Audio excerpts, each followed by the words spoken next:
les majeurs, c'est cette image-là. Et on va les décortiquer une par une. Vous allez comprendre vraiment ce qui se passe avec chaque image.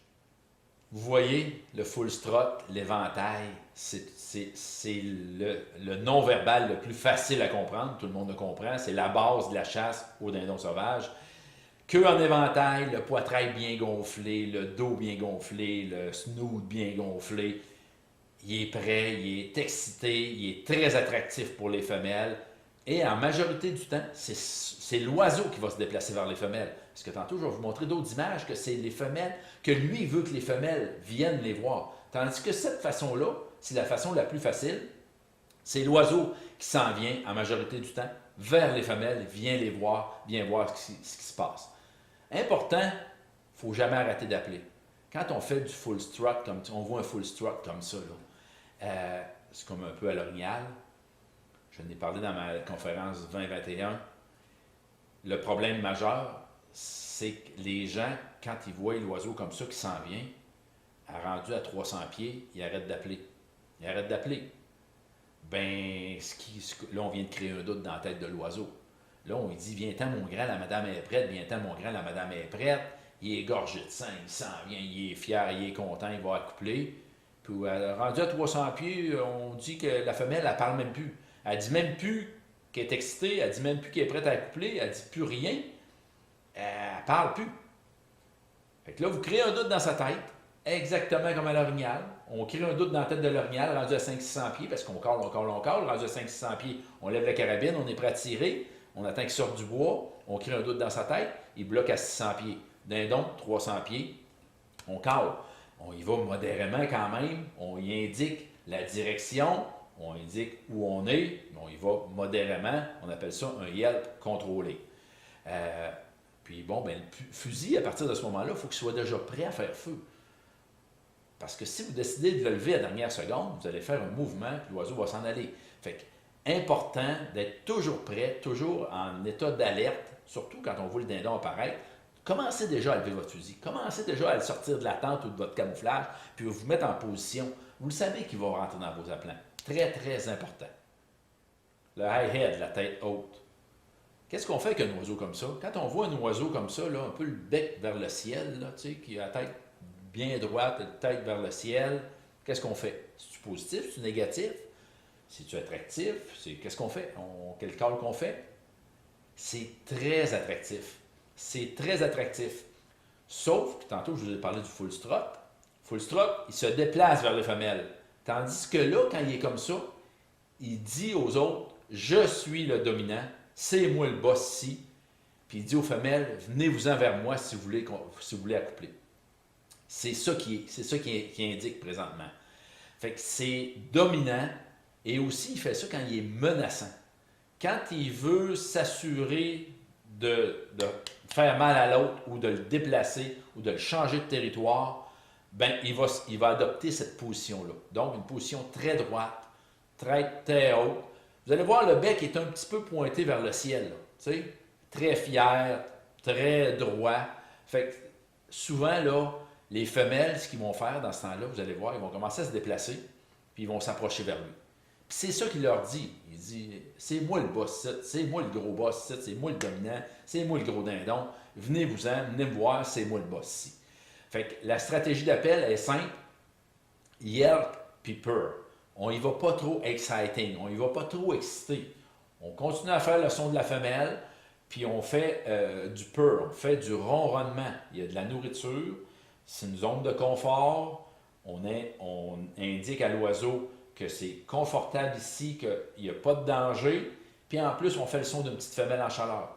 Vous allez voir ce comportement-là souvent, oui pendant, avant, mais beaucoup après. Quand les femelles sont rendues dans la deuxième, troisième semaine après l'accouplement, quand les femelles sont rendues ses nids, on voit ce comportement-là. Fait que lui, là, les oiseaux commencent à être, tu sais, les autres oiseaux commencent à être, on appelle ça des outsiders. Les autres tomes qui ont accouplé les femelles vont commencer à vouloir changer de territoire, changer de champ et se promener. Là, on va voir des oiseaux agir comme ça, la tête dans les airs, très fiers, en disant « Hey, chez nous ici, c'est moi le dominant. Va-t'en d'ici. » Fait que là, il y a un petit peu de provocation là, qui va être intéressante à faire là, dans la troisième, quatrième semaine en mettant peut-être des petits jakes prêts avec des femelles. C'est là l'importance de la disposition des appelants est très, très importante. Le périscope, ça ressemble beaucoup au strut. Vous le regardez, hein, ça ressemble beaucoup au strut. Mais là, vous allez voir, la tête va descendre, lever, descendre assez rapidement. Puis il va quand même se gonfler, qui ne sera pas le poitrail ni le dos, mais le reste est gonflé, les ailes par terre. Bien, souvent, quand il y a un oiseau de proie qui se promène au-dessus de lui, ce qu'il va faire, c'est qu'il va se gonfler comme ça pour avoir de l'air plus gros.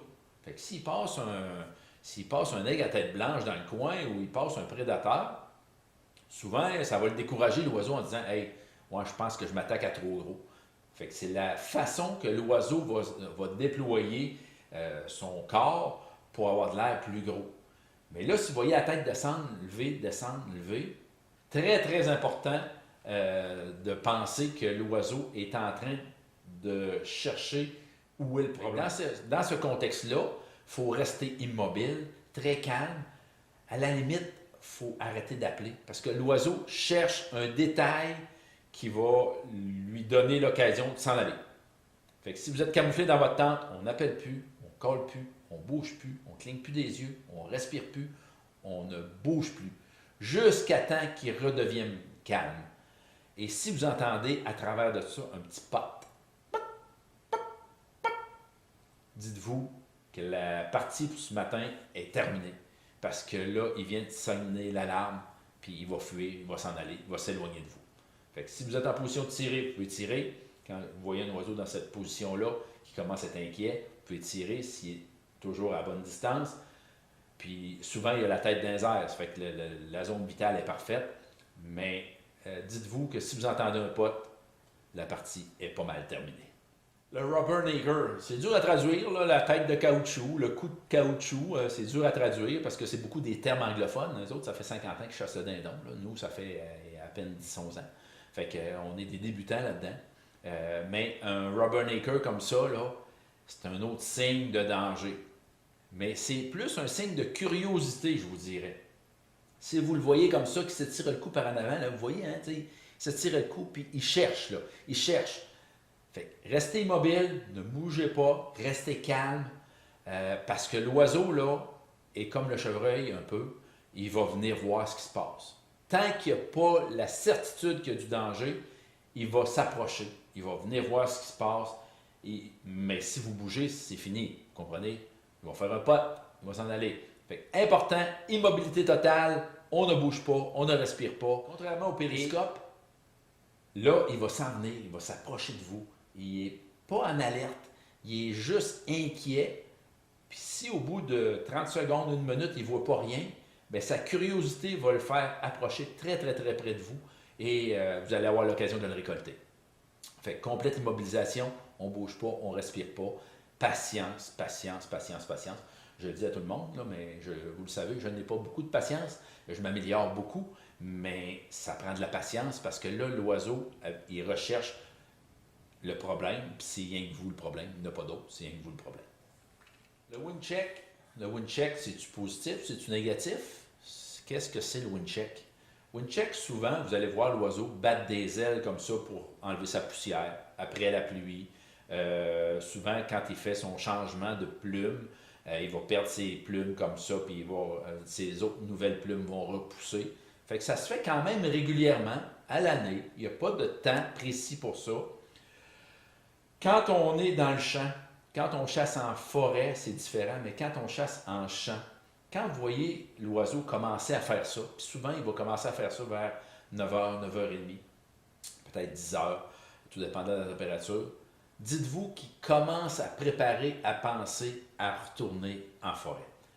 Fait que si vous avez de quoi faire, c'est le temps de le faire parce que là, il a déjà commencé à se préparer à dire « je m'en vais en forêt ». L'autre façon, c'est que s'il y a une inquiétude, s'il y a un doute de quelque chose, puis vous voyez commencer à faire ça, ça veut dire qu'il se prépare peut-être aussi à s'en aller. Fait que de toute façon, peu importe ce qui va se passer, si vous êtes dans un champ, vous voyez l'oiseau commencer à faire du wind check comme ça, à checker ses ailes, à se déployer. Dites-vous là qu'il est prêt à s'envoler, qu'il est prêt à aller qui est prêt à passer à une autre étape, donc s'en aller en forêt. Si vous avez de quoi faire, c'est là. Sinon, ben, vous allez être obligé d'aller le prendre en forêt à partir de ce moment-là. Le wing flap, le wing check, c'est tout du nettoyage, de l'enlevage de poussière, du changement de plume. C'est tout un peu le même principe. Mais celui-là, si vous voyez qu'il fléchit les ailes un peu, là, qui écrase un peu les ailes en faisant ses... Parce que là, il ne déploiera pas à grande envergure. Il va rester petit. Ben dites-vous que là, il y a un doute dans sa tête qui est prêt à s'en aller. C'est facile aussi, on vérifie le snood, on vérifie les caroncules, on vérifie aussi le comportement non-verbal de l'animal, sa physionomie, comme je vous ai parlé précédemment. On vérifie le snood, on vérifie les caroncules, si ça change de couleur, c'est là que ça va nous indiquer le wing flap, il est-tu positif? Oh ben c'est rien qu'un enlevage de poussière. Oh ben si ça passait du rouge au blanc et la tête est devenue rouge au lieu d'être blanche, peu importe, où les couleurs bleues s'atténuent et le rouge s'atténue, on sait qu'il y a un problème. C'est là qu'il faut réagir. Fait, bien important de toujours vérifier la tête et le comportement non-verbal de l'animal. Les deux ensemble nous donnent des indications incroyables sur ce qui va se passer. Le fanfare, souvent l'oiseau va ouvrir un peu comme au début. Quand il ouvre ses ailes, il ouvre sa queue, il y a un prédateur qui passe au-dessus, il y a de l'air gros. Mais là, le fanfare, si vous voyez l'oiseau comme ça, là, dans cette position-là, dites-vous que ça achève. Votre chasse est probablement terminée. Si vous avez une chance de tirez. Parce que là, il y a eu un doute. Puis la course est imminente. Il va se mettre à courir. Quand il fait cette position-là de queue qui ballotte de gauche à droite, dites-vous que là, la course, elle s'en vient. Il rentre dans le bois. Puis un oiseau comme ça qui se met à courir, ben, il va influencer toutes les autres et toutes les autres vont rentrer en forêt avec lui.